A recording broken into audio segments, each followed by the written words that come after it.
Secretario. Señor presidente, tenemos una cuenta. En primer lugar, en materia de indicaciones, se debe señalar que se presentaron indicaciones las que fueron formuladas al proyecto de ley en segundo trámite constitucional que fortalece el vínculo entre el Hospital Clínico de la Universidad de Chile, Dr. José Joaquín Aguirre, y el Sistema Nacional de Servicios de Salud. Consecuencia, queda en condición de ser tratado en particular por esta comisión cuando usted estime citar la materia. Luego tenemos un oficio de la presidenta de la Comisión de Mercado Financiero, con el que tenemos un oficio para esta comisión de la presidenta de la Comisión para el Mercado Financiero, con el que contesta un oficio de esta misma comisión enviado por ella, en el que se le solicitaba informar sobre la participación de ISAPRES, ya sea de modo directo vía holding con prestadores de salud, individualizándolos y señalando además la situación financiera, especialmente de deudas pendientes con los prestadores. Esta será remitida a vuestras señorías por correo electrónico. Tenemos luego algunas comunicaciones. La primera, del honorable senador José Miguel Durán, en el que solicita incorporar a la tabla de la comisión el proyecto de ley que define a los establecimientos de salud como asistenciales docentes y señala las características de la relación entre la red de salud y las instituciones de educación superior por la importancia que este proyecto significa. Solicita además que se pueda fijar una audiencia para que esta comisión reciba a los representantes de las facultades de medicina de las universidades regionales. Luego tenemos una comunicación del investigador de la Biblioteca del Congreso Nacional, señor Eduardo Goldstein, con el que remite un informe sobre la evolución de los sistemas electrónicos de administración de nicotina, donde se describen las características de diferentes generaciones de vapeadores y de los productos de tabaco calentado. Luego tenemos también una comunicación de la coordinadora del área de análisis legal de la Biblioteca del Congreso Nacional, señora Paola Álvarez, con la que envía un informe solicitado por esta comisión denominado Fallos de la Corte Suprema sobre las ISAPRES, síntesis de las sentencias, relación con su artículo 3º del Código Civil y la eventual afectación de la mutualización de riesgos. Este fue remitido ayer a sus señorías por correo electrónico y se encuentra también en sus carpetas impreso. Enseguida, de la Secretaria Nacional del Colegio de Matronas y Matrones de Chile, señora Eileen Estrada, para solicitar el apoyo de esta comisión a la candidatura de su actual presidenta nacional, doña Sandra Oyarzo, a la postulación para ser primera mujer latina en presidir la International Confederation of Midwives. Luego tenemos algunas solicitudes de audiencia. Primero, de la gerente general de la Asociación de Dispositivos Médicos de Chile para exponer su postura gremial respecto al proyecto de ley sobre la denominada Ley Corta de ISAPRES.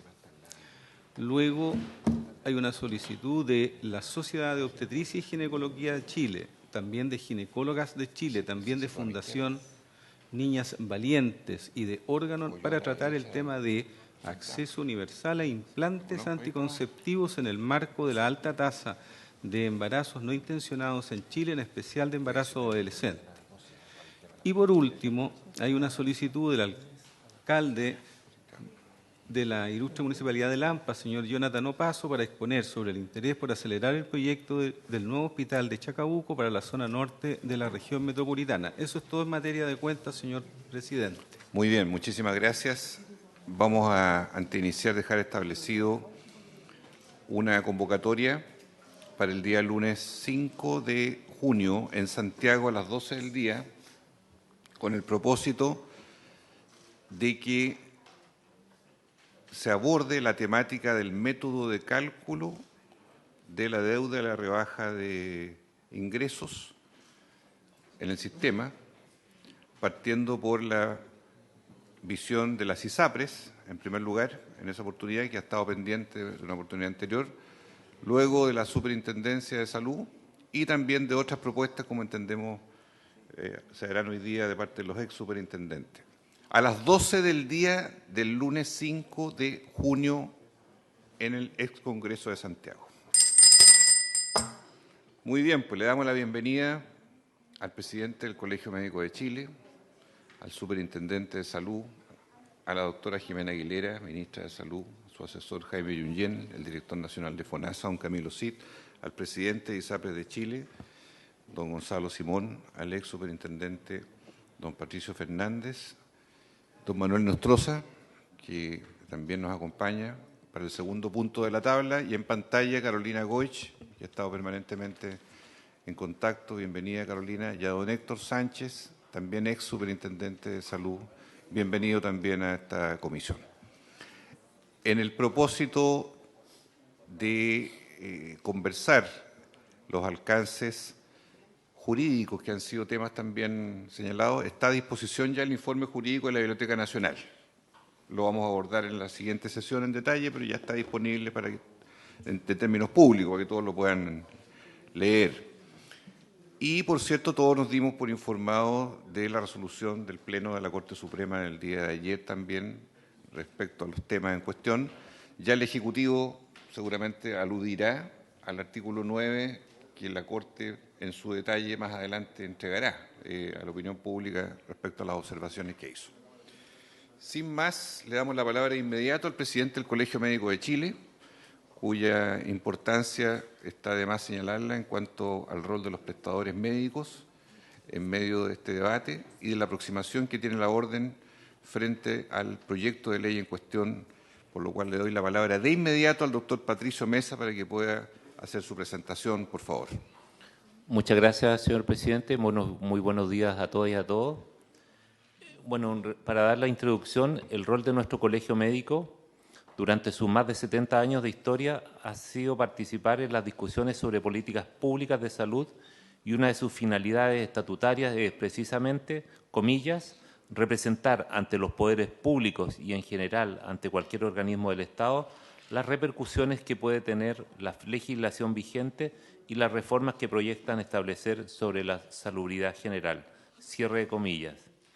En ese contexto, el Colegio Médico ha participado en distintas instancias de discusión y trabajo interno. Es así como durante la última Asamblea General de nuestro colegio, celebrada en abril de este año, se acordó crear una comisión de trabajo liderada por nuestros departamentos de Políticas y Estudios en Salud y de Medicina Privada para generar una propuesta de solución para la crisis actual de la ISAPRES, la que debía posteriormente ser aprobada por el Honorable Consejo Nacional. Posterior a esto, el colegio ha participado en distintas instancias para despejar dudas sobre el proyecto y compartir miradas de tal modo de hacer una mejor propuesta, que es lo que presentaremos hoy. Es así como el día lunes 22 de mayo nos reunimos con autoridades de salud, del Ministerio de Salud, Superintendencia de Salud y FONASA, y con los presidentes de las comisiones de salud de ambas cámaras, entre ellas el senador justamente Juan Luis Castro y el diputado Lago Marcino, y posteriormente también con ex superintendentes, exministros de Salud y exdirectores de FONASA para conocer sus percepciones y experiencias de la ley y discutir sobre la situación de los seguros privados. En términos generales, en todos estos grupos de trabajo hubo grandes consensos y principios generales, los cuales puedo enumerar algunos de ellos. Se debe cumplir la sentencia judicial emanada de la excelentísima Corte Suprema. Se deben hacer los esfuerzos para evitar la insolvencia del sistema de aseguramiento privado. No se deben interrumpir las prestaciones de los asegurados ni alterar en términos de calidad, oportunidad y de cobertura financiera. Se deben resguardar los pagos a los prestadores individuales e institucionales. Se deben revisar los plazos y auditar montos adeudados a los cotizantes de la aseguradora para que exista gradualidad en el cumplimiento del fallo, así como también conocer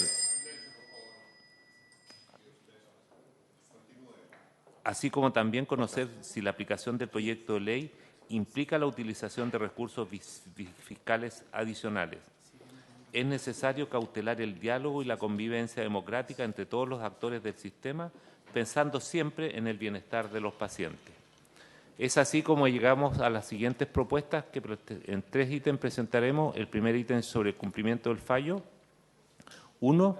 En un estado de desderecho, los fallos de los tribunales de justicia deben ser acatados, por lo que se debe descartar cualquier solución que pretenda soslayar su cumplimiento.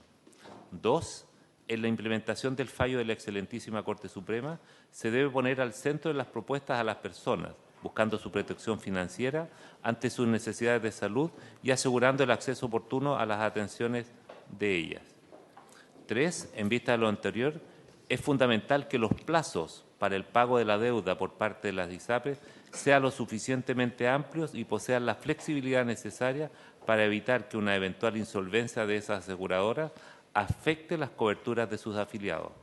Asimismo, resulta positivo que la ley contemple que las instituciones de salud previsional puedan ofrecer devolver los montos adeudados a las personas afiliadas a través de distintos mecanismos, a través de dinero, prestaciones o de coberturas. 4. Para concretar la forma de devolución precedentemente señalada, sería necesario que se modificaran las normas sobre devolución anual de excedentes de las cotizaciones de salud. 5. Las ISAPRES deben mostrar disposición y colaboración, aportando proactivamente alternativas de pago de la deuda, entregando la información sobre el estado financiero que respalde sus propuestas, así como también, no está incluido en la presentación, pero lo menciono, que también puedan compartir con nosotros cuál es el monto de dinero que hoy tienen con respecto a los prestadores individuales y especialmente los médicos y médicas.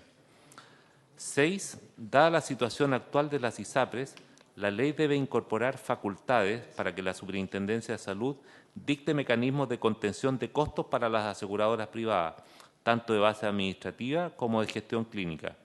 Este elemento no queda suficientemente recogido en la ley corta, según nuestro punto de vista. Se propone que la Superintendencia de Salud pueda establecer límites a los gastos administrativos de la ISAPRE, cambios en los mecanismos de pago a los prestadores y la evaluación del sistema de pago de las licencias médicas. 7. En cuanto al monto de la deuda, es importante aclarar los mecanismos que se han utilizado por la Superintendencia de Salud para calcularla. La fórmula de medición debe ser auditable y transparente. 8. En relación con lo anterior, se propone que el Consejo Asesor sea dotado de las facultades legales necesarias para no solo realizar asesoría técnica en la revisión del plan de pago que se pueda proponer por la ISAPRE, sino también realizar acciones de fiscalización, solicitar revisión de actos administrativos a Contraloría General de la República, contratar los servicios auditores externos, entre otras. Para dar garantías de imparcialidad y participación, proponemos que se incorporen a este Consejo Asesor expertos elegidos por el Senado de la República. En relación a nuestras propuestas sobre la protección de los prestadores, queremos plantear, 1, establecer plazos de pago para los prestadores privados y fortalecer la capacidad de fiscalización de la Superintendencia de Salud para su cumplimiento. Se propone para los prestadores institucionales un plazo máximo de 60 días para el pago contado desde la fecha de la facturación de la prestación realizada y de 30 días para los prestadores individuales. Esto es para garantizar justamente el funcionamiento de todas las instituciones privadas que permitan sumarse, digamos, a las prestaciones que hoy se requieren para enfrentar todos los desafíos sanitarios que tenemos en nuestro país. 2. Sobre el pago a prestadores, se propone modificar el artículo 226 del Decreto con fuerza de ley número 1 del 2005 del Ministerio de Salud, incorporando a los prestadores individuales e institucionales en el numeral 2 de esta disposición para el pago de las obligaciones caucionadas con la garantía del artículo 181 del mismo cuerpo normativo.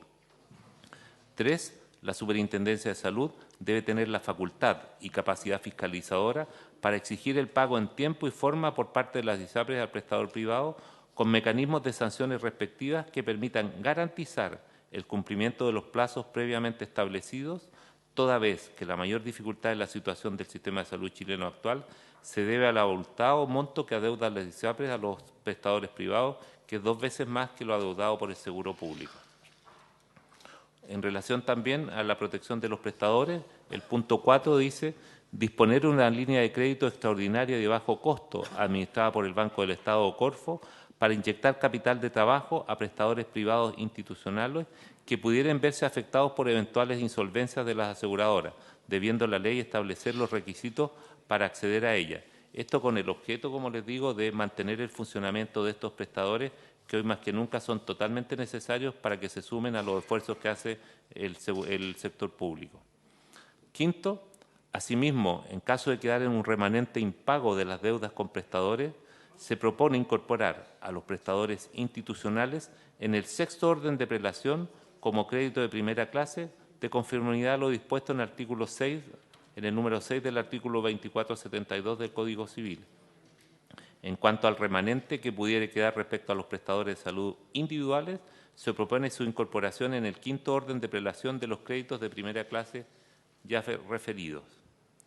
En relación a nuestras propuestas sobre la modalidad de cobertura complementaria de FONASA, queremos proponer, 1, una propuesta de estas características hace necesario clarificar si requerirá la inyección de recursos fiscales adicionales, los que en caso de ser necesario deben estar garantizados. 2, en relación a la modernización de FONASA, es necesario abrir la discusión para que la gestión del seguro público pase a estar liderada por un directorio independiente y autónomo con la intención de profesionalizar el funcionamiento de este fondo.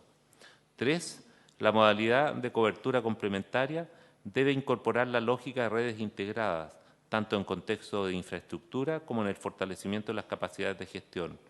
Un gran déficit de la modalidad de libre elección es que no existe un proceso de referencia y contrarreferencia entre ambos sistemas, integración de los datos con respecto a las listas de espera y otros, lo que provoca una fragmentación de la atención que es dañina para los pacientes.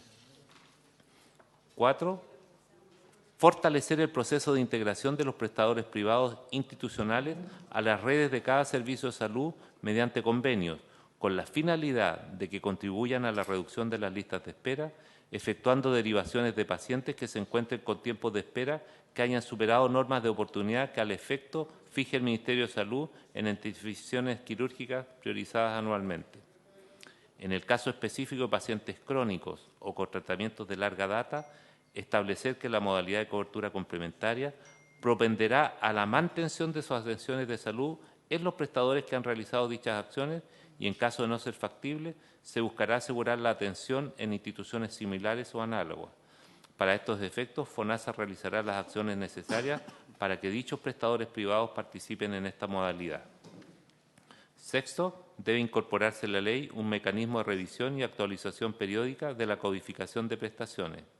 Y 7, este proyecto de ley debe incorporar los mecanismos para establecer un marco regulatorio para los seguros complementarios de la modalidad de cobertura complementaria.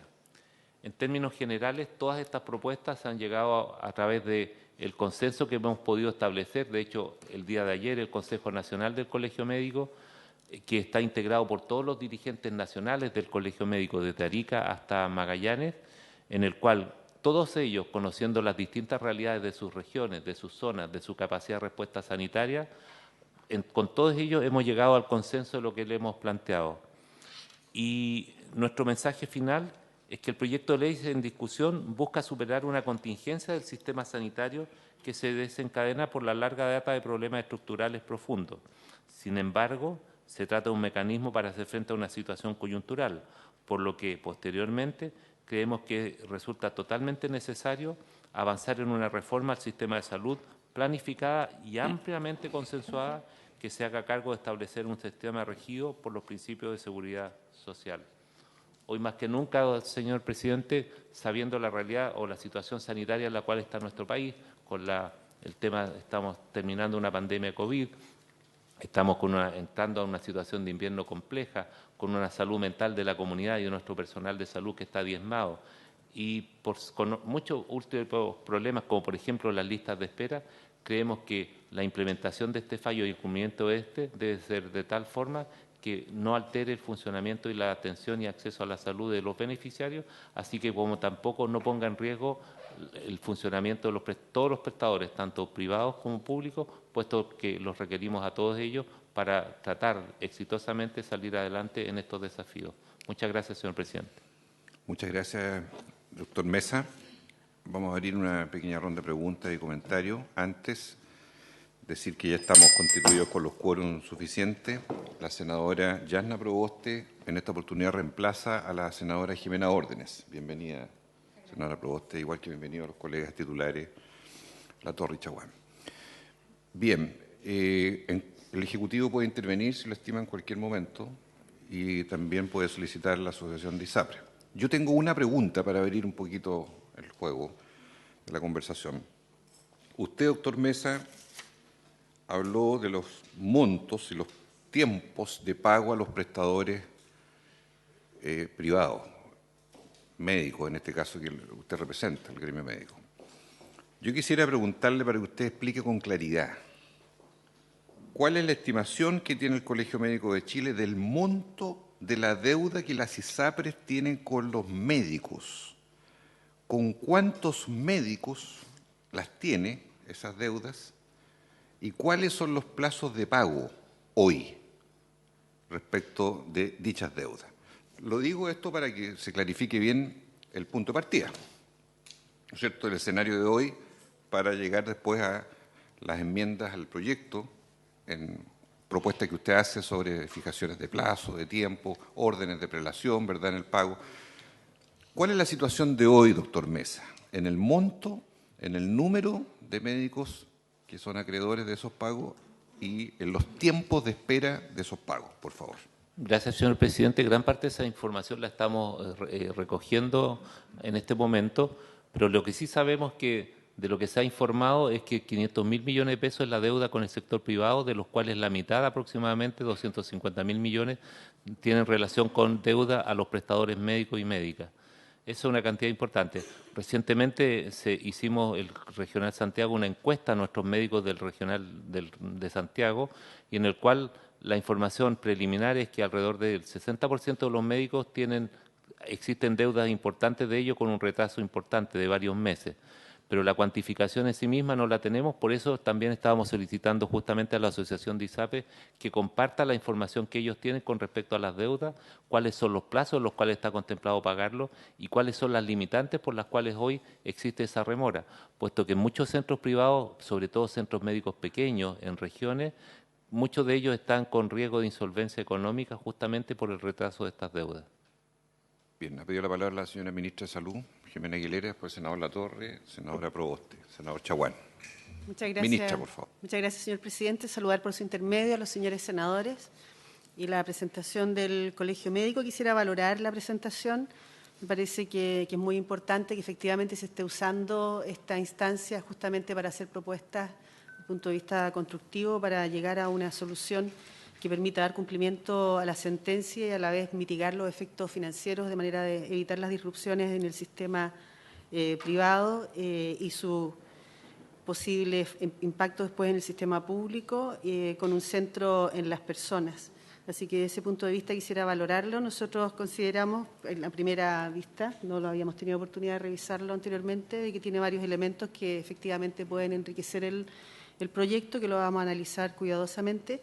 Y tengo una consulta con respecto a la propuesta 4 sobre cumplimiento del fallo, cuando habla de sería necesario que se modificaran las normas sobre devolución anual de excedentes de cotizaciones de salud. Quisiera que se pudiera elaborar un poquito más sobre ese aspecto. Muchas gracias. Muy bien.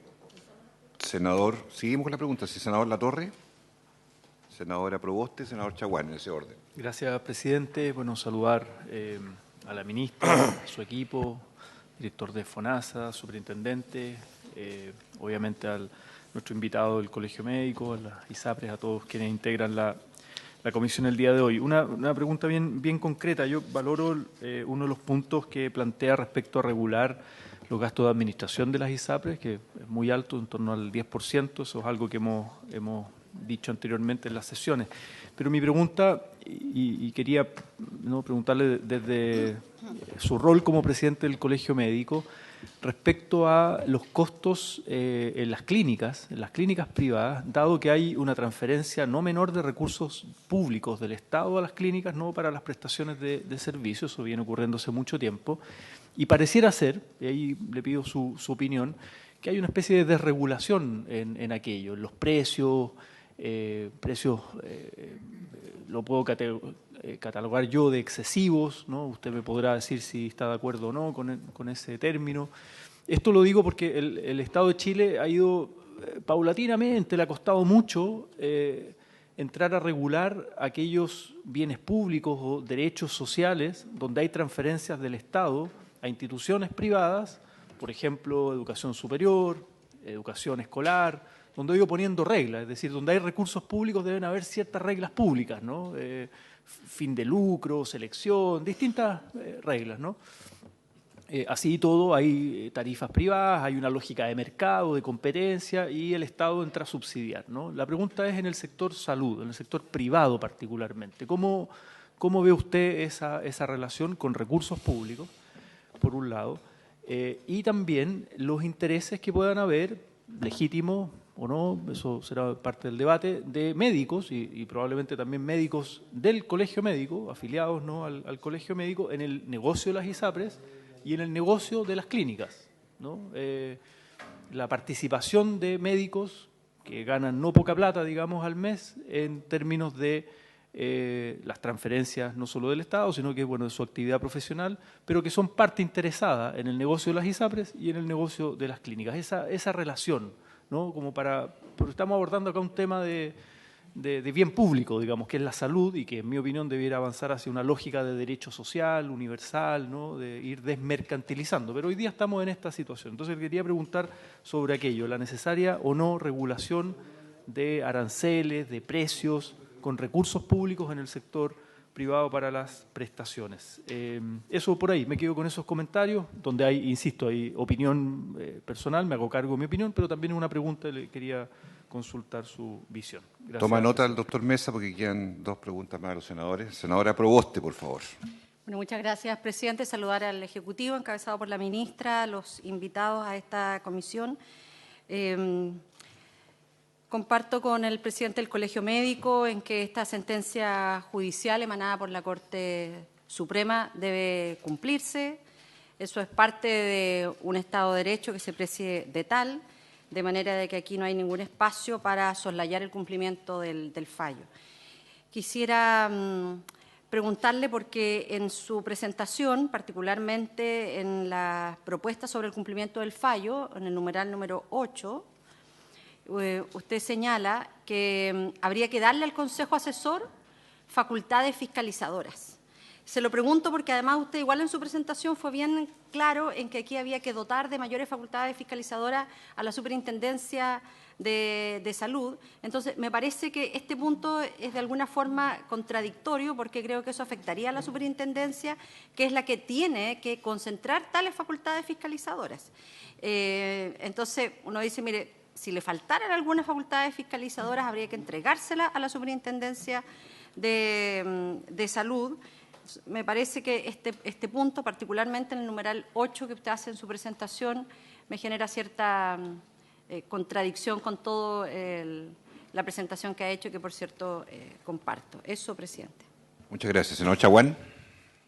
Sí, presidente, saludar por supuesto a la ministra, al director de FONASA, a los ex superintendentes, al presidente del colegio, al superintendente, a los asesores. Primero señalar lo siguiente. Primero, que estamos todos claros que cualquier solución legislativa no debe ser un perdonazo a la ISAPRES. Eso hemos estado todos de acuerdo. Hemos estado todos de acuerdo que además no debe involucrar gastos públicos adicionales. Pero yo todavía no veo la lógica de ponerse en los zapatos de los pacientes. Y eso es lo que me preocupa con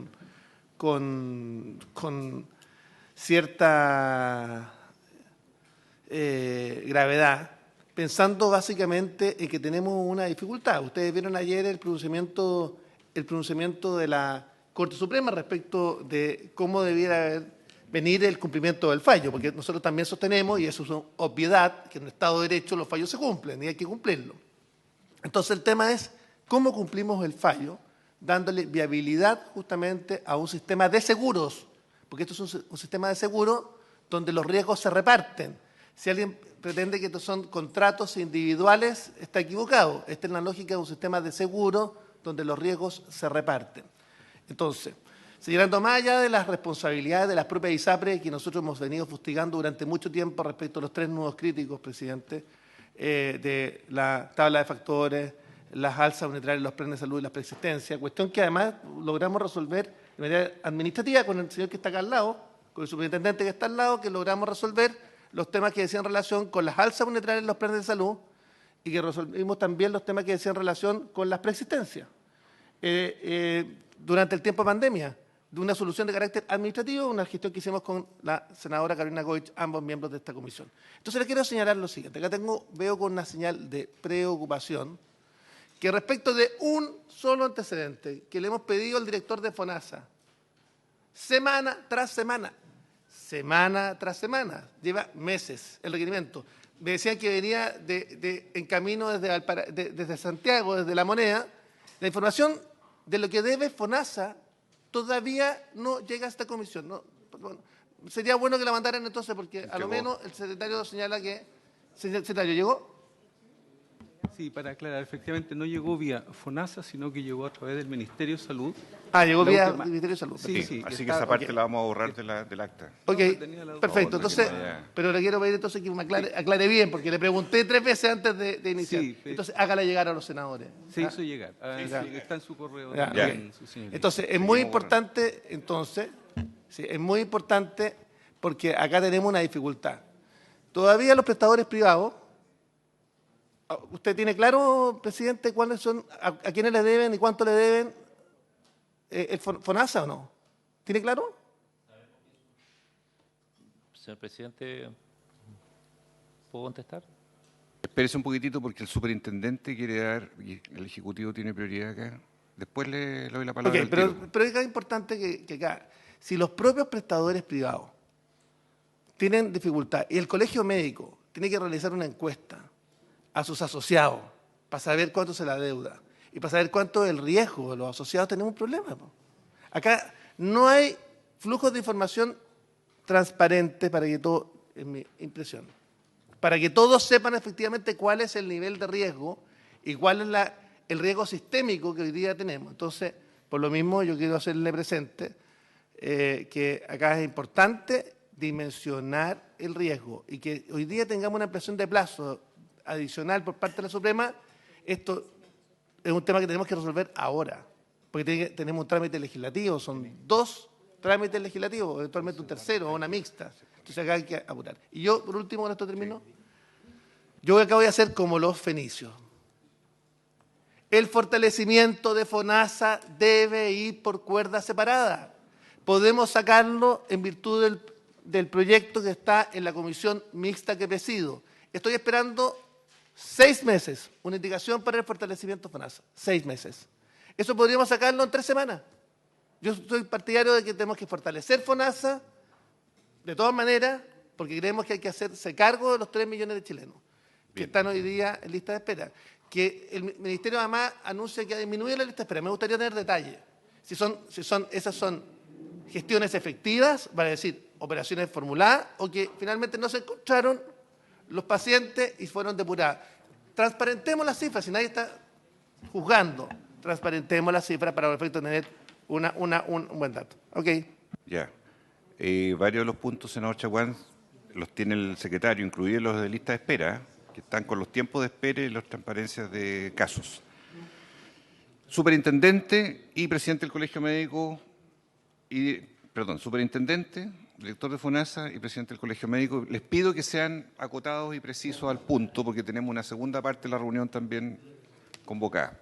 Superintendente.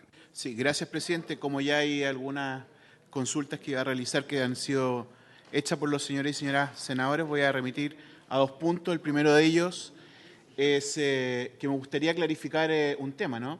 A propósito del punto 7 que menciona el Colegio Médico y que dice que hay que aclarar los mecanismos utilizados por la superintendencia para calcular la deuda, en un cuestionamiento de transparencia que se ha escuchado a través de medios de comunicación en el último tiempo. Yo debo decir 2 cosas.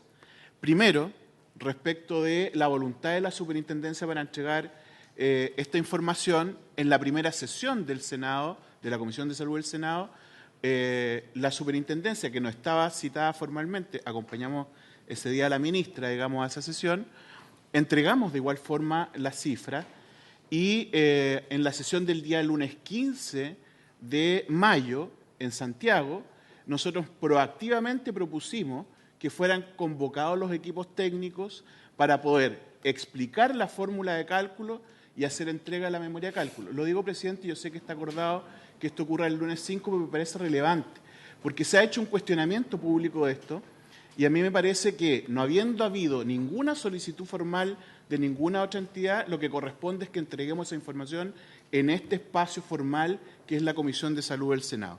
Y lo segundo, una consulta al Colegio Médico también a propósito de su exposición, porque plantea que en un eventual reordenamiento judicial se coloque en 5.º nivel de prelación a los prestadores individuales y un sexto nivel de prelación a los institucionales si es que las garantías no fuesen suficientes.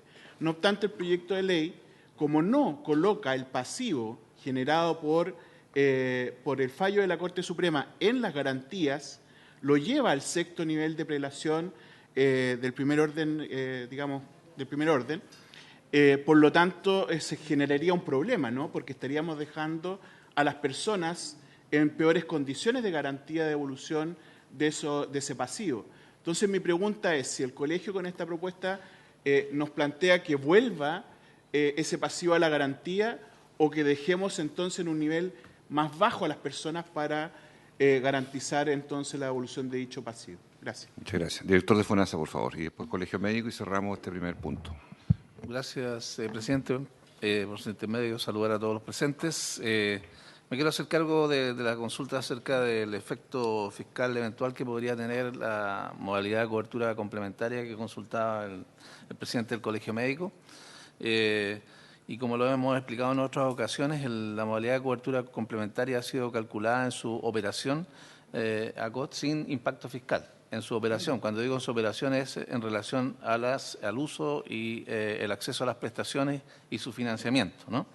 Eso es posible porque lo que hemos calculado, ¿cierto?, es que el aseguramiento complementario sea financiado y provenga de una prima comunitaria que aporten los propios interesados en pertenecer a esta modalidad. Eso sobre la base de que pensamos que si la gente que viene del sector privado o está viniendo o va a venir, ¿cierto?, del sector privado al público y sea capaz de adherirse a esta modalidad, ellos pagan hoy día ya más del 7% de la cotización obligatoria, en promedio pagan el 11% de la cotización obligatoria, entonces con esa diferencia es posible pensar en una reestructuración financiera que permita entonces pagar primas comunitarias a este aseguramiento complementario de copago. Debo decir también que es posible en cualquier simulación, como mostré en la sesión en Santiago, ante cualquier simulación de flujo de personas, siempre el efecto es positivo, eso está en el informe financiero de la propuesta, y que eso descansa fundamentalmente en que es posible pensar en un gasto administrativo mucho menor que en lo que se puede suponer en el sector privado, un sector que gasta al año, ¿cierto?, 398.000 millones de pesos. Entonces eso da bastante holgura a los cálculos que nosotros podemos hacer, porque nosotros como FONASA gastamos menos del 10% de eso, digamos, para administrar el aseguramiento a 15,8 millones de personas. Dicho eso, sin duda que el aumento de las personas en FONASA genera más gasto, ¿cierto?, por las vías de la modalidad de atención institucional, por la vía de la modalidad libre elección, pero esos son absorbidos normalmente de manera regular por la generación de los presupuestos anuales en la ley del presupuesto, ¿no? Entonces eso, en la medida que aumentan los beneficiarios, el presupuesto del sector tiene que también reaccionar, pero no es fruto propiamente tal de la modalidad que estamos proponiendo.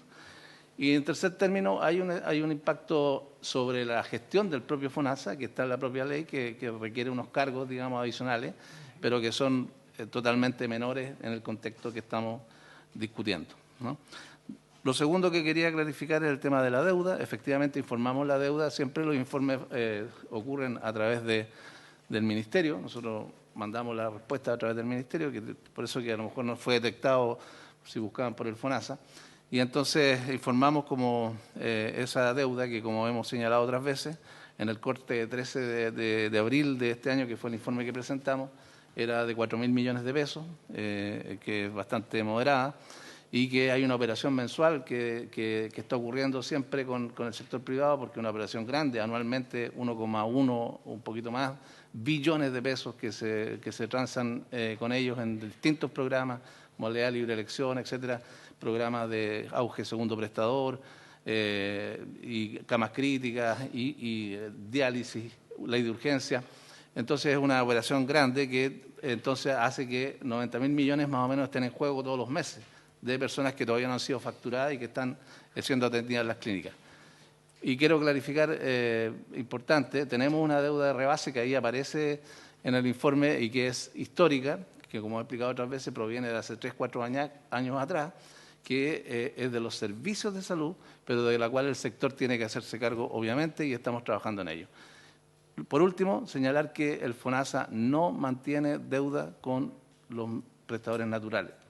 El FONASA paga automáticamente la modalidad de libre elección y no se generan deudas con las personas o los médicos o los prestadores naturales de servicios de salud.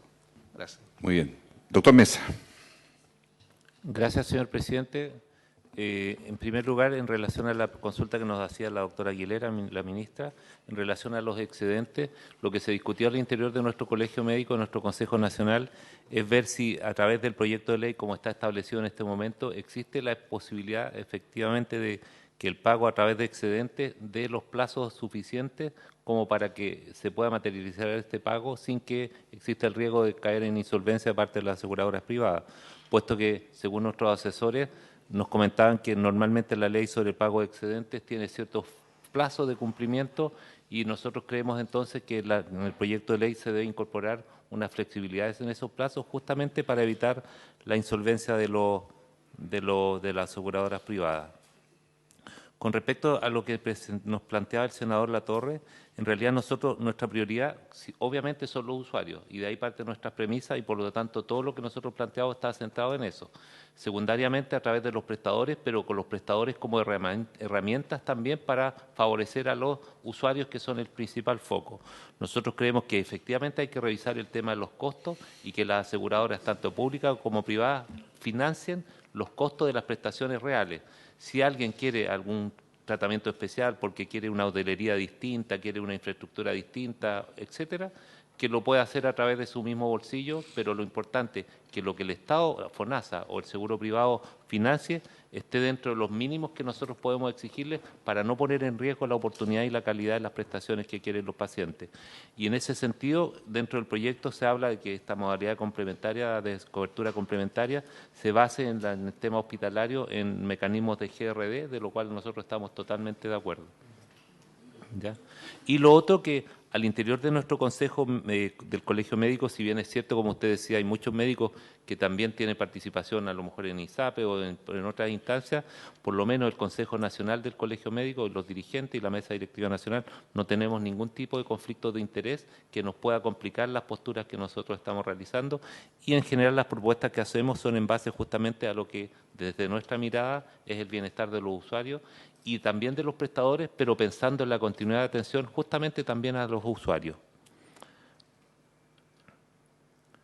Con respecto a lo que nos preguntaba la senadora Proboste, lo que nosotros en el fondo queremos decir que existan los mecanismos de cumplimiento, de fiscalización adecuados para que permitan primero que se cumplan los objetivos de la ley, los objetivos del fallo. Ahora, si eso están radicados directamente el Consejo Asesor, porque desconocemos un poco cuáles van a ser los vínculos, la forma de relacionarse entre este Consejo Asesor y la Superintendencia de Salud. Pero nosotros creemos lo importante es que exista la fiscalización. Si es a través de la Superintendencia de Salud o este Consejo Asesor, es algo que creemos que hay que discutir más profundamente.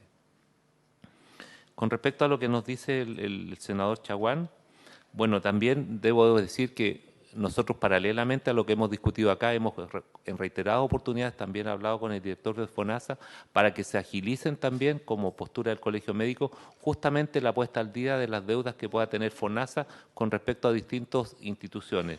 Por ejemplo, hemos conversado con el tema del Hospital Clínico de la Universidad de Chile, donde estamos tratando que lo que dependa de FONASA, el cumplimiento del pago sea lo antes posible, pero que también trabajando con los prestadores, en este caso instituciones, para que ellas agilicen su propio funcionamiento administrativo para que la deuda que ellos consideren que es la que hay que saldar, se la hagan llegar a FONASA y ahí se puedan cumplir los plazos en forma rápida, lo más rápida posible.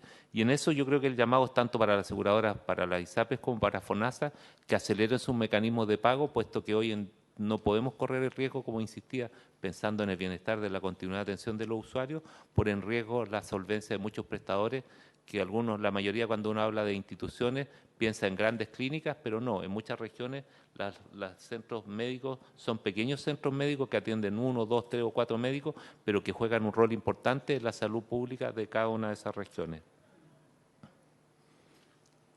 Muy bien. Lo otro que con respecto a lo que decía el senador Torres, bueno, también insistir que prioridad nuestra, o sea, el de intendente. Superintendente por ahora. Claro. lo mejor ha pensado en eso. Es que el aura me llegó Por favor, me llegó prosiga, hasta mí. presidente. Bueno, que nosotros también, insisto, que la prioridad, independientemente que claramente también tenemos intereses gremiales y estamos como Colegio Médico y Consejo Nacional preocupados del bienestar, de la calidad del trabajo médico a lo largo de todo nuestro país, nuestra prioridad siempre está basada en los pacientes. Por lo tanto, todo lo que nosotros planteamos pueden mejorarse mucho nuestros planteamientos, pero están sentados en esa alternativa. Y con respecto a los cálculos que nosotros solicitábamos, en realidad esto lo hacemos más que nada porque dentro de las instancias en las cuales se discutió esto, con el afán de llegar a consensos más oportunos, no que nosotros como colegio cuestionemos las cifras a las cuales llega la Superintendencia de Salud, pero también hay organismos serios que han llegado a otros cálculos y por lo tanto existiendo esas diferencias, esos puntos de vista, ver cómo se calculan para efectivamente ese no sea un tema de discusión y se llegue a un consenso para ver cómo se enfrenta el problema de fondo y no la forma de calcular la deuda.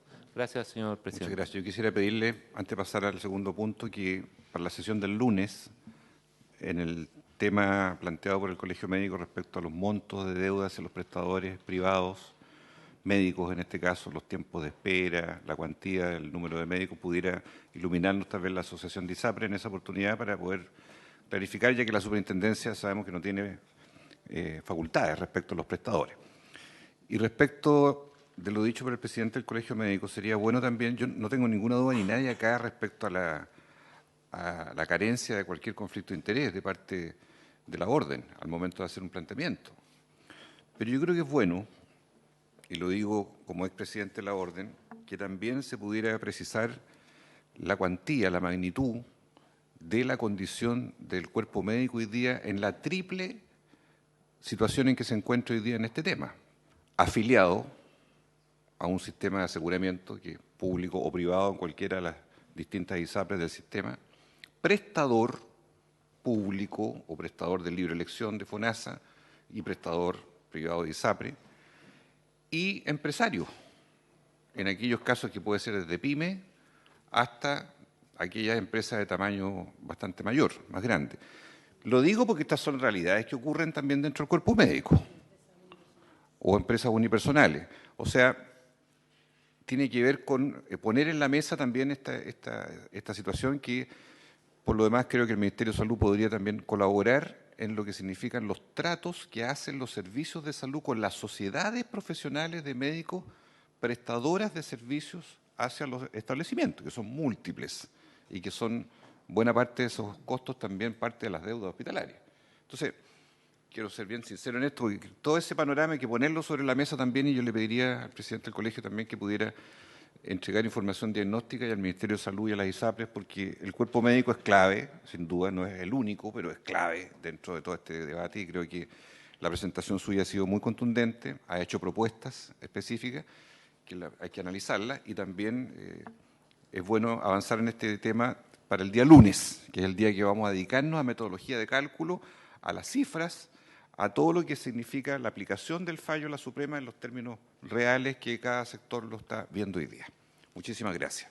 Le damos la palabra en segundo lugar al exsuperintendente, a los exsuperintendentes que nos acompañan hoy día, don Manuel Nostroza, don Héctor Sánchez y don Patricio Fernández. Sé que hay otros exsuperintendentes representados por ustedes que no han podido venir. No sé cuál de ustedes, Sebastián Pavlovich, ¿quién va a intervenir? Presidente. Héctor, ya. Presidente, antes de la intervención, una moción de orden a partir de lo que señaló el presidente del Colegio Médico y que me parece bien importante para la conversación respecto de este tema. Creo que sería bueno, el presidente del Colegio Médico lo hizo voluntariamente en su última intervención, pero creo que sería bueno pedirles a cada uno de nuestros invitados que informen si es que tienen vínculos o no, ya sea como asesor, consultor o director de ISAPRES, antes de que intervengan. Muy bien. Eso permite también aquilatar sus intervenciones, presidente.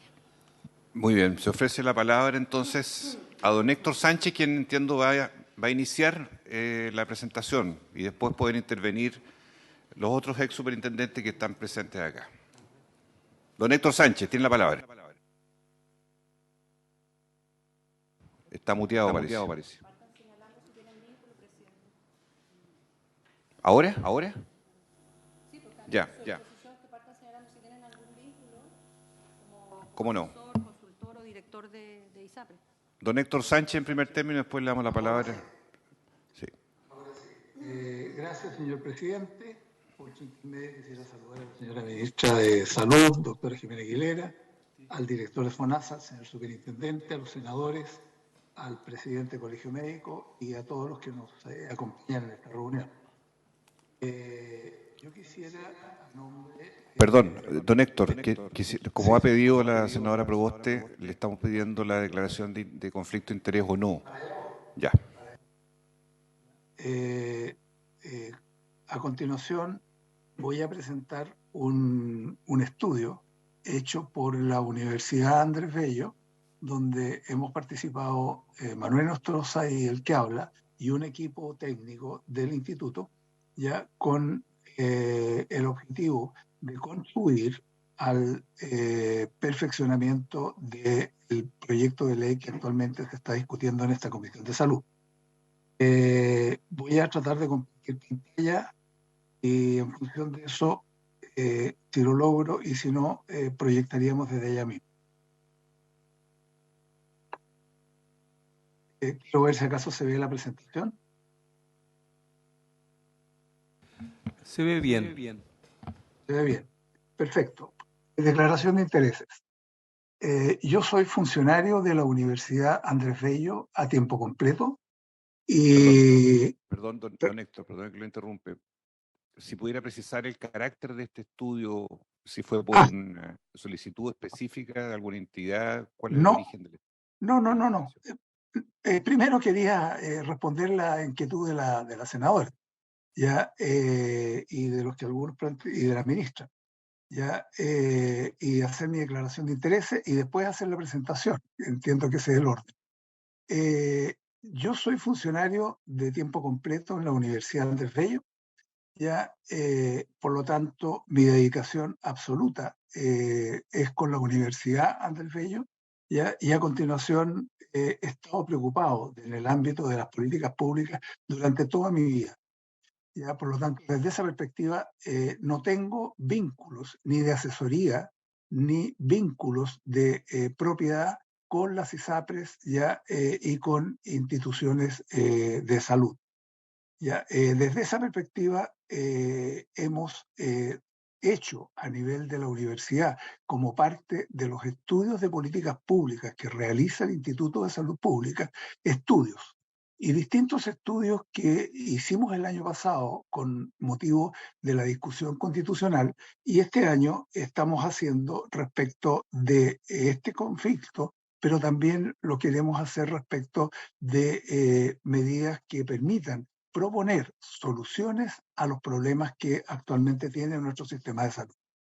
Es por eso que nosotros como instituto y como universidad hemos solicitado y hemos financiado y hemos desarrollado con nuestros equipos técnicos ya, y con nuestros profesores ya, este estudio que queremos compartir con ustedes y que tiene como objetivo hacer presente algunos criterios metodológicos para calcular la devolución de excedente de la ISAPRE por fallo de la Corte Suprema que ordena aplicar la tabla única de factores de riesgo de acuerdo a la circular 343 del 2019.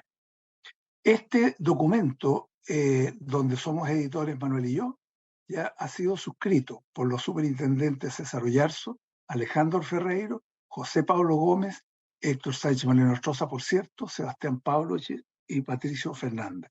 Por lo tanto, una gran parte de los superintendentes que hemos existido desde el año 2000 a la fecha, básicamente estamos detrás de esta presentación. Algunos aspectos generales. El fallo de la Corte Suprema de noviembre del 2022 y la ley corta propuesta por el Ejecutivo al Parlamento, y depende cómo ésta se defina, ha provocado inestabilidad en el sistema de salud. Y este es un hecho que está lejos de resolver todavía el problema, porque todavía quedan algunos elementos fundamentales que hay que definir. ¿Cuáles van a ser las metodologías de cálculo con la cual se va a definir el monto que hay que devolver a los afiliados?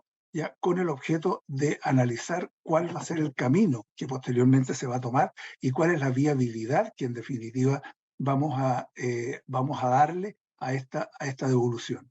El Ejecutivo, a través de la Superintendencia de Salud, ha propuesto una sola interpretación para su aplicación y ha realizado los cálculos de un escenario que arroja una deuda de más o menos 1.400 millones de dólares, la cual consideramos, de acuerdo a todos los indicadores financieros que existen, ya que es impagable por el sistema en cualquier plazo, por una razón muy simple, porque este monto calculado de esta forma, ya en la práctica establece que es 3 veces el patrimonio de toda la industria. Por lo tanto, desde esa perspectiva estamos frente a un problema práctico. Y el problema práctico es que en el momento en que se haga exigible este pasivo, ya las ISAPRES tendrían que quebrar indudablemente porque no tendrían otro camino. Y lo cual generaría un problema importante a nivel de los prestadores y, por cierto, a nivel de los afiliados. Se ha discutido mucho sobre las responsabilidades del origen de este problema. Y respecto de eso, a nosotros no nos cabe duda, ¿ya?, de que las ISAPRES tienen una cuota importantísima de responsabilidad. Y la cuota de responsabilidad se arrastra desde hace muchos años, desde el año 2010, incluso antes, cuando han sido reacios a vivir los cambios, a aceptar reformas al sector, pero también a aceptar el dictamen del Tribunal Constitucional. El dictamen del Tribunal Constitucional ya fue un dictamen incompleto desde el punto de vista práctico, porque no declaró las tablas de riesgo como inconstitucionales. Sin embargo, declaró la totalidad de los artículos que las construyen como inconstitucionales, pero las dejó vigentes. Y habían 2 interpretaciones en ese minuto. La interpretación 1, que en definitiva las tablas eran inconstitucionales, y la 2, que se podían seguir utilizando. Las ISAPRES optaron por el segundo camino, ¿ya? Y también el Tribunal Constitucional le entrega al Congreso y le entrega al gobierno la responsabilidad de resolver este problema por ley, porque considera que es un problema de política pública que debe ser el Parlamento el que la debe asumir. Y desde el 2010 hasta la fecha, ningún gobierno y ningún Parlamento ha sido capaz de ponerse de acuerdo para resolver este problema. Por lo tanto, aquí estamos frente a una responsabilidad compartida que tenemos que hacernos cargo, porque si no, los que van a pagar la cuenta van a ser los beneficiarios. Algunos aspectos generales. Dada la complejidad del fallo y su alcance, que es retroactivo y es de efecto general, se ha trasladado al Parlamento para ser analizado y buscar una solución por la vía de una ley, lo cual nos parece tremendamente importante, toda vez que en definitiva llega al espacio natural donde se deben discutir las políticas públicas y la aplicación de este fallo. La viabilidad de la solución al problema que nos preocupa tiene 2 perspectivas a nuestro juicio. Una que es de largo plazo y otra que es de corto plazo. La de largo plazo tiene relación con una reforma del sistema de ISAPRES y una reforma profunda del sistema de ISAPRES. No estamos hablando de maquillaje. Hemos propuesto durante años reformas al sistema de ISAPRES que no ha podido llevarse adelante. Y también reformas al FONASA con el objeto de modernizarlo y crear un sistema ya único desde el punto de vista conceptual para que en definitiva pueda hablarse de un sistema que esté regido por los principios de la seguridad social. Y creemos que en términos generales esa es la solución más bien de largo plazo que tenemos que enfrentar como país. Y en segundo lugar, en el corto plazo, tenemos que resolver el problema de la aplicación del fallo, porque compartimos exactamente lo mismo que se ha señalado, de que los fallos deben cumplirse, ¿ya? Y que sin embargo debe hacerse el fallo de tal manera, el cumplimiento, de que no ponga en peligro, ¿no es cierto?, la estabilidad del sistema, para que en definitiva pueda realmente darse tiempo a que se produzcan las reformas que en definitiva hemos planteado. Existen un conjunto de criterios validados técnica y jurídicamente que nosotros acompañamos en un informe, señor presidente, que a través de la Secretaría de la Comisión se lo hemos hecho llegar ya junto con esta presentación para compartirlo con todos los que están hoy día participando en esta reunión y que en definitiva nos permita discutir, ¿no es cierto?, en forma amplia, ¿no es cierto?, el cómo poder enfrentar los objetivos que el dictamen judicial pretende. Y los objetivos que el dictamen judicial pretende no nos tenemos que equivocar. Uno es terminar con el uso de las tablas de riesgo. Ese es como el primer objetivo, ya que en definitiva está detrás de lo que ha planteado el tribunal. En segundo lugar, terminar con la judicialización del sistema que tenía prácticamente ahogado el sistema judicial. En tercer lugar, aplicar una tabla de riesgo definida por la circular 343 del 2019 de la Superintendencia de Salud, y si han habido cobros en exceso, reintegrarlos, de forma tal que no genere desequilibrio financiero que debiliten terminalmente el sistema privado de salud, afectando a millones de personas. Ese es lo que establece el fallo de la Corte Suprema. Este Parlamento, a través de la Comisión de Salud, ha abierto audiencias para que diferentes actores participemos y podamos llegar a una buena política pública fundada en el referido fallo. El fallo lo traemos no para leerlo, sino que para recordar en cuáles son los términos en los cuales está establecido, deja claramente señalado el cómo se calcula el precio y al precio final del plan, que no puede importar un alza la aplicación del fallo del precio final del plan, ¿ya? Y también entrega instrucciones a la superintendencia para que se tomen todas las medidas administrativas de aplicación del fallo. Y finalmente, ¿no es cierto?, deja establecido de que en definitiva se debe generar un conjunto ya de disposiciones para que se produzca una devolución de los excedentes que hubieran pagado las personas en exceso por aplicación de esta tabla de riesgo, ya la cual, ¿no es cierto?, se define como la única tabla de riesgo de la circular 343 a partir de la dictación del fallo, ya que es en el mes de noviembre del año pasado. ¿Cuáles son algunos criterios técnicos que a nuestro juicio el legislador debiera considerar en sus análisis? Estos son algunos. Pueden haber otros criterios técnicos. Lo que nosotros queremos plantear es que no hay una sola forma de calcular, ¿no es cierto?, el cuál es el monto que las personas deben recibir por parte de una devolución.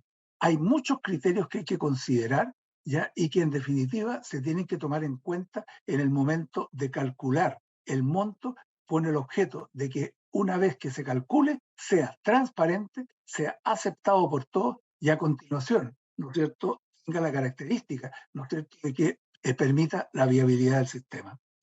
El primero es que el cálculo debe hacerse un cálculo por contrato, en el que se cuenten las rebajas y se descuenten las alzas como producto de la aplicación de esta tabla de riesgo, porque indudablemente se han producido cambios a nivel de las estructuras de los grupos familiares que genera esta situación.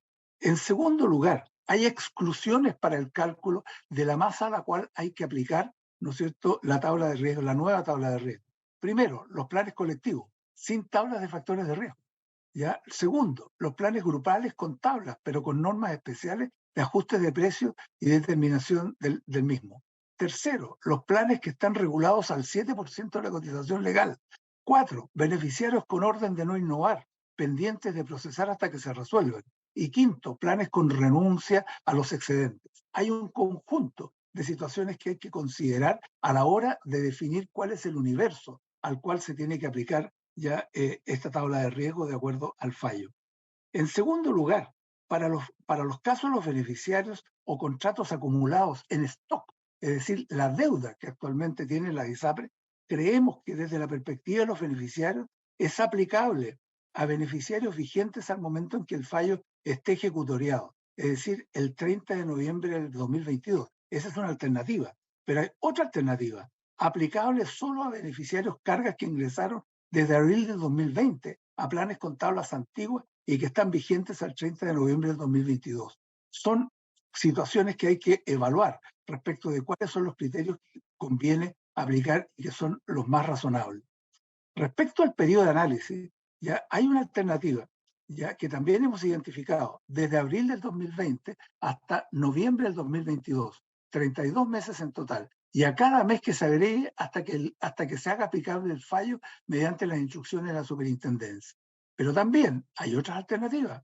La procedencia y la devolución de los cobros en exceso Aquí hace la referencia del fallo de la Corte Suprema solo a aquellos periodos en los cuales las ISAPRES hayan obtenido utilidades. Fundamentalmente, ¿por qué? Porque el espíritu que establece el fallo es que éste no produzca enriquecimiento por parte de las instituciones.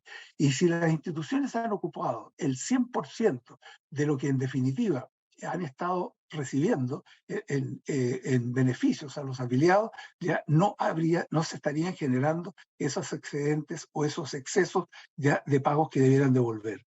Desde abril del 2022 hasta el 30 de noviembre del 2022, 8 meses, por una razón muy simple, porque la circular 343 de la Superintendencia de Salud, la cual es validada por la Corte Suprema en estos fallos, extendió la vigencia de las tablas antiguas hasta marzo del 2022. Sobre los precios bases, en definitiva, se generan factores de riesgo en cada mes del periodo de análisis, entre abril del 2020 hasta noviembre del 2022, y por cada mes que se agregue hasta que se haga aplicable el fallo.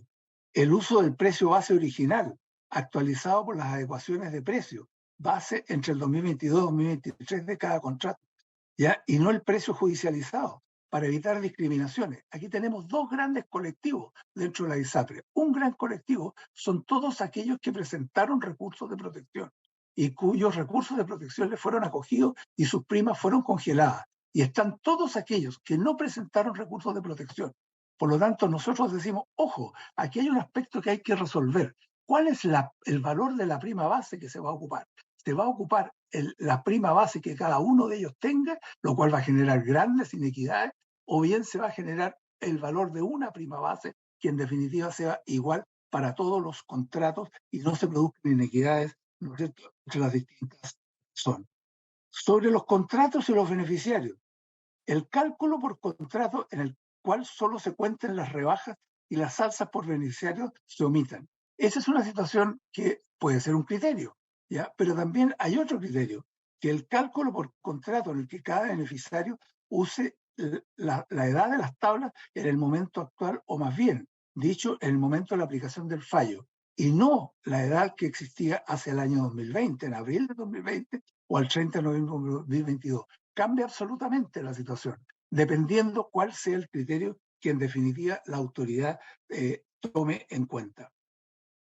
Para los casos de los beneficiarios o contratos en el flujo, se identifican algunas alternativas, ¿no es cierto?, a analizar. Sobre los precios bajos, los precios base, usar como referencia el ajuste de los precios base que se hicieron por parte de todas las ISAPRES ya a los nuevos planes de salud comercialización a partir de la aplicación de la nueva tabla de factores de riesgo de 343 que asume la superintendencia, ¿no es cierto?, la superintendencia, y que es la que la Corte Suprema señala que es la que hay que aplicar. No hay que olvidar que cuando se aplica esta circular, se establece la obligatoriedad a todos los contratos que administran las ISAPRES hacia adelante el uso de una sola tabla de riesgo, que es la que define la superintendencia, pero simultáneamente establece la posibilidad de que se produzcan ajustes en los precios de la prima base para que en definitiva se produzcan compensaciones y no se produzcan desequilibrios financieros. Ahí hay un criterio. Por lo tanto, desde esa perspectiva, esto hay que analizarlo a fondo con el objeto de ver, ¿no es cierto?, si acaso también hay una posibilidad de evaluar esa alternativa. Sobre la tabla única de factores de riesgo, usar tal como establece la circular 343 de la Superintendencia de Salud a partir del 2005, una tabla de factores más plana. Se establece que esta tabla de riesgo que existe del 2019 va a vivir solo 5 años. Por lo tanto, desde esa perspectiva, ¿no es cierto?, la tabla está por vencer. También, ¿no es cierto?, se ha establecido por parte del Tribunal Constitucional que las tablas de riesgo no deben ser definidas por la superintendencia, sino que deben ser definidas por ley. Por lo tanto, nosotros pensamos de que es importante evaluar, ya que se establezca a través de la ley que se está discutiendo una sola tabla de riesgo. Y la tabla de riesgo, ¿no es cierto?, sea definida por ley y tenga vigencia a partir de abril del 2025. Y puede ser una tabla mucho más justa que incluso la de la circular 343, en términos de que tenga menos tramos y sea menos discriminadora de la que actualmente existe. Algunas consideraciones referentes a la forma en que se deben efectuar las eventuales devoluciones. plazos extendidos para minorar el impacto financiero. Yo creo que hay bastante consenso de que esa es una dimensión que hay que considerar. Hay que considerarla caso a caso en función de cuál sea la situación que en definitiva tenga cada ISAPRE en particular. Distintas formas de devolución, las que debieran ser definidas en la ley. Nosotros creemos de que estos son aspectos tan delicados que no pueden ser entregados ya al arbitrio de una autoridad administrativa. Ya creemos que fundamentalmente la ley debe hacerse cargo de definir cómo se van a hacer las devoluciones en prestaciones de salud, coberturas financieras adicionales o menores copagos, capitalización accionaria por parte de los beneficiarios a los que se le da deuda, eventualmente. Se ha mencionado, hay una iniciativa por parte de algunos parlamentarios, dinero ya en efectivo que las personas debieran recibir en algún momento si es que alguna de estas variables no han funcionado anteriormente o se agotaron. Por lo tanto, desde esa perspectiva, nosotros creemos que aquí hay otra dimensión que también es importante que el legislador revise a profundidad para poder eventualmente analizar qué criterios utilizar. Cada criterio propuesto tiene sus fundamentos técnicos y jurídicos, que por razones de tiempo no me he extendido en su explicación, los cuales se encuentran en el informe que hemos hecho llegar a la honorable comisión a través de la Secretaría para su análisis y para que, si lo estima el presidente, lo dé a conocer a todos los que participan en esta comisión para que sea discutido en profundidad. Estos no son los únicos criterios, no son los que a nosotros nos parecen como que sean los únicos que hay que aplicar. Creemos que son necesarios de evaluar y poder analizar el impacto que ellos tienen para que se cumplan los fundamentos del fallo. Y los fundamentos del fallo, no nos olvidemos, es hacer justicia, por un lado, en segundo lugar, hacerla de tal manera que no se destruya el sistema privado de salud y no se produzca ya el riesgo de que las personas caigan, ¿no es cierto?, en una situación en la cual no puedan darle continuidad a sus tratamientos o el manejo de su situación de salud. Asimismo, hemos construido un conjunto de escenarios. Y este conjunto de escenarios hemos mezclado distintos criterios, ¿ya? Y nuevamente queremos hacer énfasis en lo siguiente. Estos no son nuestros escenarios. Son escenarios que hemos puesto a disposición para que sean analizados por la autoridad y por comisiones técnicas que la propia autoridad define, ¿ya? Sin embargo, nos parecieron plausibles a construirlos y plantearlos para efecto de la discusión. Solamente en esta tabla mostrarles que hemos construido 6 escenarios distintos en los cuales todos los criterios a los cuales yo he hecho mención los hemos incorporado en forma distinta en cada uno de estos escenarios. Los beneficiarios excluidos, por ejemplo, por todas estas situaciones especiales que yo les mencionaba, lo hemos incorporado en todos los escenarios. La estimación del riesgo por contrato, obviamente, porque depende fundamentalmente de la variable anterior. La compensación intracontrato, por supuesto, porque forma de la naturaleza misma de los seguros. La compensación entre contratos, ojo, este es un tema que no se ha discutido mucho, pero indudablemente tiene relación con el funcionamiento de los seguros. Los contratos de un mismo plan se compensan entre ellos. Por lo tanto, desde esa perspectiva, si uno quiere definir una manera que sea razonable para poder buscar las compensaciones, tiene que tomar en cuenta esta variable. La devolución del periodo, ¿no es cierto?, de los periodos en que hubo utilidad, la hemos aplicado en un escenario. Las tablas antiguas hasta marzo del 2022 en 2 escenarios y así sucesivamente. ¿Ya? Y estos son los escenarios que hemos construido para enfrentar el stock. Pero también hemos construido ese escenario para enfrentar los flujos futuros, es decir, la incorporación de las tablas en todos los contratos que están administrando actualmente las ISAPRE, ¿ya? Y el efecto futuro que puedan tener. Y nuevamente hemos aplicado los distintos criterios de manera tal de que podamos medir el impacto. Señor presidente, ¿cuáles son, a nuestro juicio, las conclusiones y recomendaciones? Nosotros creemos que el dictamen judicial, dado que es de general aplicación y es obligatorio para todas las personas del sistema, se ha transformado en una política pública y que es de plena facultad del gobierno y el Parlamento abordarlo, lo cual no tiene que ser confrontacional con el Poder Judicial, ya que inspirándose en los criterios de los jueces, los señores parlamentarios podrían definir una política pública que cumpla los objetivos del fallo, sin poner en riesgo la estabilidad del sistema. Y este es un elemento que no es menor a la hora de la discusión que tenga esta comisión. Esta comisión, el Parlamento, no es un mero ejecutor de un fallo judicial, no es su rol. Ya hoy es una política pública la que se está discutiendo. Y esa política pública, el Parlamento tiene toda la libertad de poder interpretar lo que se pretende por parte del fallo con el objeto de buscar la mejor solución que favorezca a las personas por sobre todas las cosas. El Parlamento debe ejercer, por lo tanto, con toda su potestad, la definición de esta política pública, lo cual, con motivo de una dictación del fallo judicial, está en su ámbito de acción impulsar, lo cual es una tremenda oportunidad, porque incluso puede avanzar más allá de lo que establece el propio fallo. Puede establecer, por ejemplo, en modificar la tabla de riesgo 343 de la circular 343 y crear una nueva tabla de riesgo y dejar resuelto un problema hacia futuro.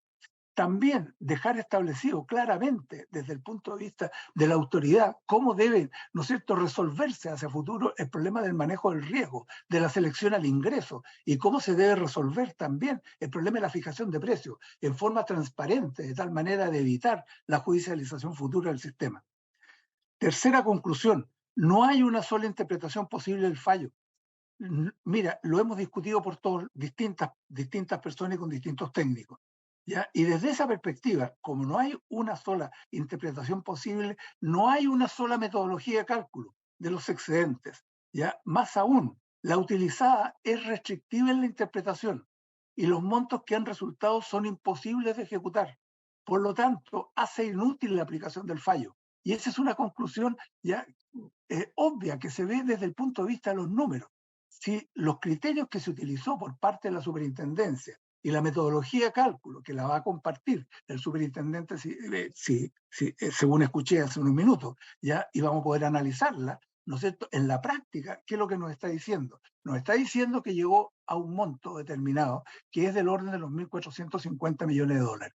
Y este es un monto que en la práctica es impagable desde el punto de vista de los indicadores financieros de la industria. Por lo tanto, yo creo que es importante analizar no solo desde el punto de vista de que hay que cumplir el fallo, sino que cómo lo vamos a cumplir y a partir de qué supuestos y con qué metodología de cálculo vamos a estimar cuál es el monto de los excedentes que las ISAPRES tienen que devolver.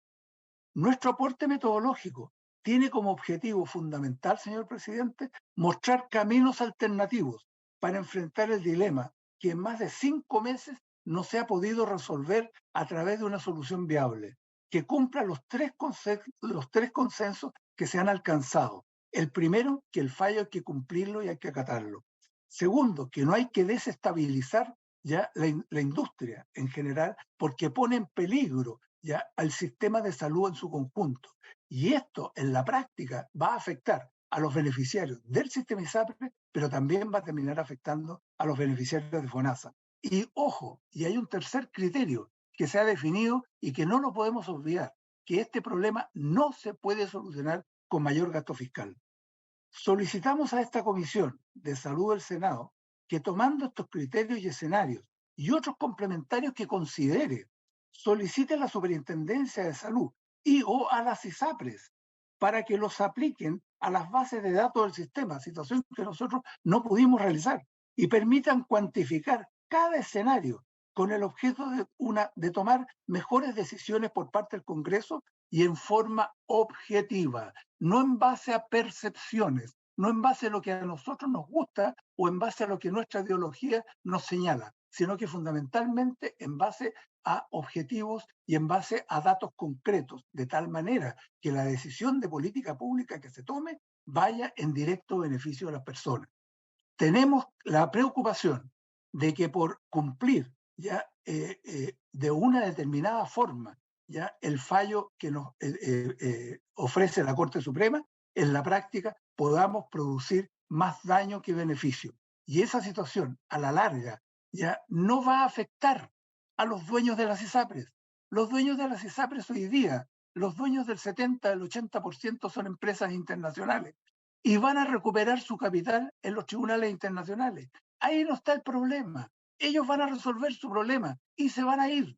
El problema nos va a quedar a nosotros, a los chilenos, que en definitiva nos vamos a tener que hacer cargo de todas las personas que hoy día están en tratamiento, que son del orden de 500.000 personas, que están en tratamientos prolongados y de alto costo, y nos vamos a tener que hacer cargo de las personas que tienen preexistencia y que tienen alta edad.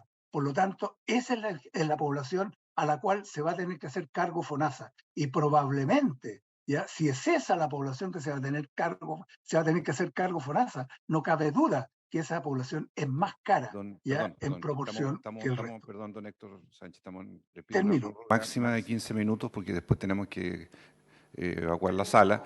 Le pido que vaya concluyendo, por favor. No, sí, el último punto. Para el cumplimiento del objetivo anterior, sugerimos que se conforme una comisión técnica, ya que tenga como misión acompañar a quienes se decida que calculen los valores de los distintos escenarios, los que nosotros hemos propuesto o los que la comisión considere que haya que estimar. Señor presidente, ese es, en resumen, un resumen muy apretado del informe que le dejamos hace la Secretaría de la Comisión. Muy bien, muchas gracias, don Héctor Sánchez. Se abre la palabra. Les pido que sean extremadamente breves. Los temas de cálculo van a estar focalizados en la sesión del día lunes próximo. Ese va a ser el momento en que vamos a analizar las propuestas sobre los criterios metodológicos y la forma en que se entiende desde la ISAPRE y desde el Ejecutivo, ¿verdad?, la aplicación del proceso. Don Manuel Nostroza, ¿no? ¿Tiene conflicto de interés que declarar?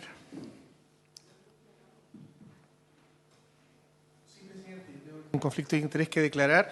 Bueno, como ya es público, soy director del ISAPRE Esencial hace un año.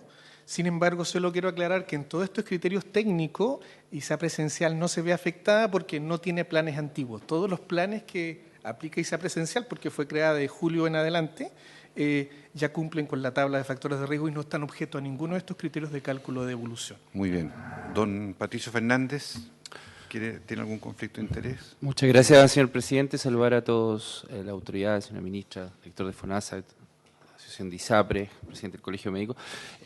No, señor presidente, nunca he tenido ningún tipo de relación ni de asesoría, ni comercial, laboral, ni con un controlador de un ISAPRE, ni con un ISAPRE. No creo que tampoco tenga los recursos como para pagarme lo que les cobre. Broma. No, pero efectivamente no hay. Simplemente, muy breve, porque sé que hay poco tiempo, felicitar el trabajo que ha hecho Héctor con Manuel y su equipo.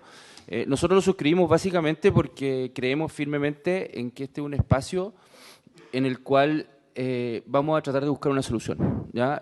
Creemos que el cerrarnos a una sola interpretación, a un solo monto, no es el camino correcto.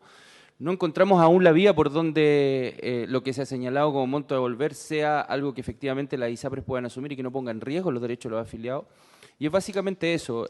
No siento que pase por un tema de tiempo, sino que por buscar alternativas. Hay algo que yo siempre he dicho, que las sentencias judiciales sí admiten interpretaciones, es de su esencia, digamos, el derecho que es interpretable. Y como tal, por mucho que una sentencia trate de ser lo más claro y cerrar todos los flancos habido por haber, siempre hay un espacio, ¿ya? Y creo que también quiero felicitar a la comisión el trabajo que está haciendo, las invitaciones, y que vamos a estar disponibles para cada una de las instancias que ustedes quizás requieran nuestra participación. Muy bien, muchas gracias. Muchísimas gracias. Don Sebastián Pavlovich, si quisiera aportar algo, no sé si... Sí, don Sebastián Pavlovich, ¿no? ¿Algún conflicto de interés? ¿Perdón? ¿Algún conflicto de interés que declarar? Sí, yo como académico y como consultor en el sector privado asesoro tanto a prestadores como a algunos seguros de salud, tanto complementarios como de primer piso. ¿ISAPRES? Sí. Ya, asesora también ISAPRES. Muy bien. Yo quiero hacer una pregunta para abrir la conversación breve en estos minutos. Vamos a continuar este tema en la siguiente, pero preguntarle a los autores si ellos coinciden en la interpretación jurídica, dado que señalan en las conclusiones de que hay varias interpretaciones jurídicas. Entonces, yo quiero hacer una sola pregunta. Si coinciden o no en que la aplicación del fallo es a los 725.000 contratos que el regulador ha indicado que son los que estaban vigentes a abril del 2020, para entender el universo de que estamos hablando. ¿Es sobre eso? Porque en definitiva nosotros no conocemos la metodología de cálculo, por lo tanto no podríamos decir que no estamos de acuerdo, pero tampoco podemos decir que estamos de acuerdo, ya por la sencilla razón de que no sabemos si acaso se excluyeron de esos 700.000 todos los grupos que nosotros planteamos que deben ser excluidos por las características particulares que tiene cada uno de ellos. No sabemos si el universo son 700.000, son 500.000, son 800.000. No tenemos claridad sobre la materia. Y eso es lo que nosotros, por eso es que nosotros decimos, ojo, hay que considerar estos criterios y hay que hacer los cálculos correspondientes, porque en función de eso vamos a poder tener claridad si el universo es el correcto y en segundo lugar si los montos calculados son también correctos. Superintendente, por favor, quisiera ofrecer la palabra para que se pronuncie sobre este punto.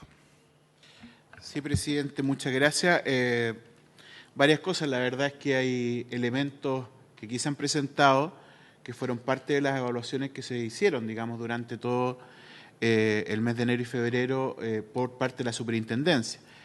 No obstante ello, lo primero que yo quiero decir es que la superintendencia como organismo regulador no tiene atribuciones ni facultades para interpretar los fallos de la Corte.